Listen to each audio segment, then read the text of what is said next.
వారు తమ యొద్ద నుండి అన్ని దేవతలు అనగా తమ చెవులనున్న పోగులను. వింటున్నారా? దేవునికి స్తోత్రం కలుగునుగాక.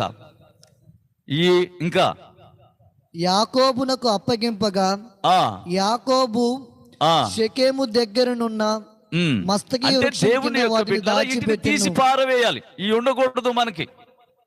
అంటే మనకి ఈ లోకంలో ఇదంతా ఒకప్పుడు మనం రాళ్లలో, రప్పల్లో, గుట్టల్లో పిచ్చోళ్ళం ఎట్నో మనకి దేవుని యొక్క వాక్యం తెలియక, పరిశుద్ధత తెలియక, దేవుని యొక్క జ్ఞానం తెలియక ఏదో పుట్టామో నడుస్తూ ఉన్నాం.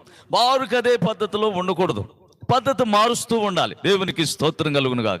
నీ పద్ధతి మార్చుకోవాలి. ఎందుకంటే మనం చిన్నపిల్లలప్పుడు చిన్నపిల్లల్లాగానే ఇంతగానే ఉంటే ఎంత బాధపడతాం.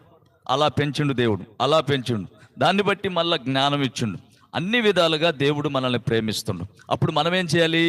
వీటి అన్నిటి ఆలోచనలు బట్టి మనం ఏం చేయాలంటే, మనం జ్ఞానం పెరిగే కొలది, తెలివితేటలు వచ్చే కొలది, పరిశుద్ధత కలిగే కొలది, మనం అభివృద్ధి పొందే కొలది, మన యొక్క విధానాలు మార్చుకున్న వాళ్ళు రేపు దేవునితో ఉంటారు. దేవునికి స్తోత్రం కలుగును గాక.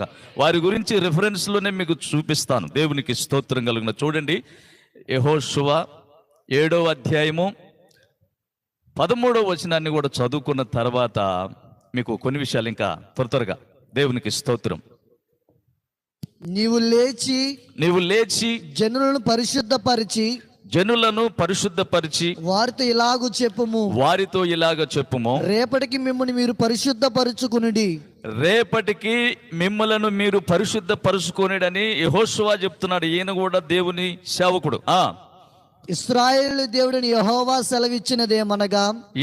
సెలవిచ్చినదేమనగా ఇశ్రాయేలీయులారా, ఏనండి దేవుని యొక్క బిడ్డలారా, నాకెళ్ళి చూడాలి అందరూ. దేవుని యొక్క బిడ్డలారా, మీ మధ్య శాపగ్రస్తమైనది ఒకటి కలదు. మీరు దానిని మీ మధ్య ఉండకుండా నిర్మూలన చేయువంత వరకు మీరు మీ శత్రువుల ఎదుట నిలవలేరు. దేవునికి స్తోత్రం కలుగును గాక. మీ శత్రువుల ఎదుట మీరు నిలవలేరు. శత్రువు ఉంటాడు.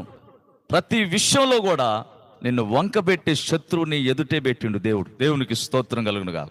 నువ్వు ఎంత పరిశుద్ధ జీవితం జీవించు, నువ్వు ఎంత సాక్ష్యం కలుగుండు, నువ్వు ఎన్ని మాటలు మాట్లాడు, ఎన్ని పాటలు పాడు, ఎన్ని చేసినా, ఎన్ని నువ్వు తలసినా, ఏం చేసినా కానీ నీ శత్రువుని ఎదుటే ఉండి నిన్ను పరీక్షిస్తూనే ఉంటాడు. నిన్ను పరీక్షిస్తూ ఉంటాడు అన్నమాట. దేవునికి స్తోత్రం కలుగు. ఆ శత్రువు ఎదుట నువ్వు నిలవలేవన్నమాట.